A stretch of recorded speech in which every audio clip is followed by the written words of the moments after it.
समुद्र मंथन की कथा तो लगभग सभी ने सुनी है, पर उसके भीतर छुपी एक और कहानी क्या आप सब जानते हैं? अगर हाँ, तो मेरे साथ कमेंट में ज़रूर शेयर करिए। समुद्र मंथन की कथा के भीतर छिपी एक और कथा, मोहिनी और उनके पुत्र की कथा। अक्सर लोग मोहिनी को केवल एक छल रूप मान लेते हैं, जिसे भगवान विष्णु ने असुरों को भ्रमित करने के लिए धारण किया था। पर क्या यह रूप सिर्फ एक रणनीति था, या इसके पीछे ब्रह्मांड की कोई गहरी योजना छिपी थी? आप अपने विचार भी मेरे साथ कमेंट में ज़रूर शेयर करिए। पुराणों के संकेत बताते हैं कि मोहिनी केवल सौंदर्य की प्रतिमूर्ति नहीं थी, बल्कि वे माया शक्ति और आकर्षण की संजीव अभिव्यक्ति थी। विष्णु की वह लीला शक्ति जो सृष्टि को गति देती है।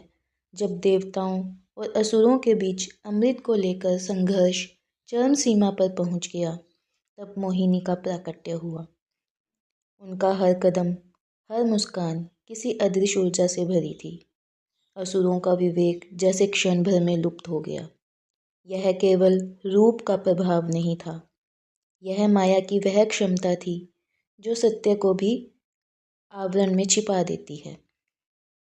यही वह क्षण था जब यह स्पष्ट हुआ कि सौंदर्य केवल बाहरी नहीं होती, कभी कभी वह ब्रह्मांडीय शक्ति का द्वार भी बन जाती है। इसी दिव्य प्रसंग से भगवान शिव का मोहिनी से सामना हुआ, क्योंकि उस समय हमारे भोले बाबा भी माता सती के वियोग में वैरागी बने हुए थे। शिव वैराग्य के प्रतीक हैं, ध्यान और शून्य के अधिपति। फिर भी मोहिनी का आकर्षण उन्हें भी स्पर्श कर गया। यह साधारण मानवीय भाव नहीं था, यह चेतना और माया का मिलन था। शिव और विष्णु दो अलग शक्तियाँ नहीं, एक ही परम सत्ता के दो आयाम हैं, या ये कह लें एक ही सिक्के के दो पहलू हैं। और उनका यह संयोग सृष्टि के किसी महान उद्देश्य की भूमिका बन गया। इसी मिलन से जन्म हुआ एक ऐसे बालक का जो न पूर्णतः शिव था और न ही पूर्णतः विष्णु। वह था हरिहर पुत्र, बाद में जिसे संसार ने अयप्पा के नाम से जाना। उसका जन्म ही एक रहस्य था, जैसे ब्रह्मांड ने स्वयं किसी नई संभावना को धरती पर उतार दिया हो। परंतु मोहिनी का रूप लुप्त होते ही यह बालक संसार की दृष्टि में अनाथ हो गया। यह भी नियति का एक विधान था, ताकि उसका जीवन राजसी वैभव से नहीं बल्कि प्रकृति की गोद में आकार ले। कथा कहती है कि केरल के पंडालम के राजशेखर नाम के एक राजा को यह बालक पंपा नदी के किनारे मिला। उसके चारों ओर सिंह और हाथी शांत बैठे थे, मानो स्वयं शिव के गण उसकी रक्षा कर रहे हों। राजा ने इसे दैवी संकेत माना और बालक को अपना पुत्र स्वीकार किया। महल में रहते हुए भी अयप्पा साधारण राजकुमार जैसे नहीं थे। उनके भीतर अद्भुत संयम, करुणा और तेजस्विता थी। युवावस्था में उनका सामना महिषी नामक असुरनी से हुआ, जिसे वरदान था कि केवल शिव विष्णु के संयोग से जन्मा पुत्र ही उसका अंत कर सकता है। यह युद्ध केवल शास्त्रों का नहीं, धर्म और अहंकार का संघर्ष था।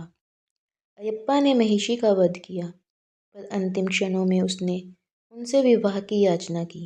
अयप्पा ने उसे मोक्ष दिया, पर स्वयं ब्रह्मचर्य का मार्ग चुना। यही निर्णय उन्हें केवल योद्धा नहीं, आध्यात्मिक आदर्श भी बना देता है। समय का चक्कर चलता रहा और समय के साथ ही अयप्पा की साधना सबरीमला की परंपरा में रूपांतरित हुई। वहाँ की 41 दिन की तपस्या केवल धार्मिक नियम नहीं, आत्मशुद्धि की यात्रा है। इंद्रियों का संयम, मन की मौन साधना और अहम का त्याग, काले वस्त्र, सात्विक आहार और स्वामी शरणम अयप्पा का जाप, यह सब व्यक्ति को भीतर से बदलने की प्रक्रिया है।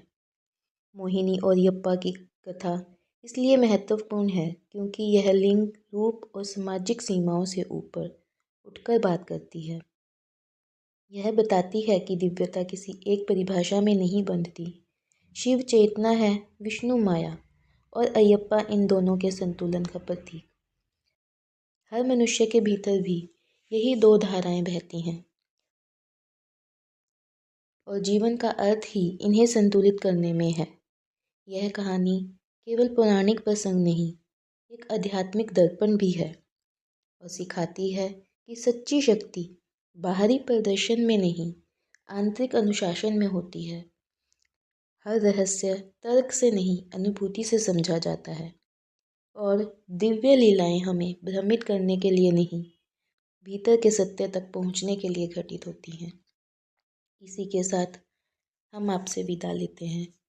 अगर आपके पास भी ऐसी ही पौराणिक कथाएं हैं तो मेरे साथ कमेंट में ज़रूर शेयर करें। धन्यवाद।